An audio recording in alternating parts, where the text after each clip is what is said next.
Une petite armée de nettoyeurs. Ils sont là chaque année après les grandes marées et avant la nidification des gravelots. Le site est fragile, classé zone Natura 2000. Aucun engin mécanique ne peut y accéder. L'idée, c'est que quand on va se promener sur la plage, chacun revienne avec un petit peu de 3 déchets, une bouteille en plastique et tout. Si ça se fait naturellement en permanence, on n'aura pas besoin, j'espère, à terme, de créer ce type d'événement.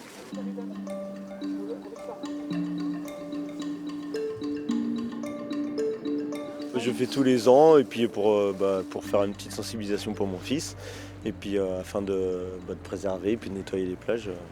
Là, elle n'est pas très sale, je trouve. D'habitude, il y a plus de déchets. Là, il y a beaucoup de bouchons, des petits trucs de pêche, les filets de pêche et tout ça. Sinon, il y a pas. Il y a des gros morceaux de bois, par contre. Des bastins, des palettes, ça, c'est déjà des bons morceaux. Ya mon bébé, t'es généreux, dis donc. Beaucoup de microplastiques, surtout au début, mais pas de gros déchets. Donc des déchets qui ont déjà été brassés par la mer, fragmentés et qui arrivent sur nos plages. Sur le sable, on peine à les distinguer. De minuscules billes translucides, les enfants les appellent joliment larmes de sirène.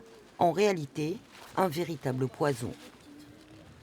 Donc ça, c'est la matière première qui sert après à faire du plastique. Ça vient vraiment, je pense, du transport. Donc lorsqu'il y a des conteneurs de cargo qui tombent à la mer lors des tempêtes, ou après ça peut être amené malheureusement par les rivières, les réseaux de pluviaux, etc. Au final, 40 kilos de microdéchets et plus d'1 tonne de bois. La collecte sera entièrement recyclée.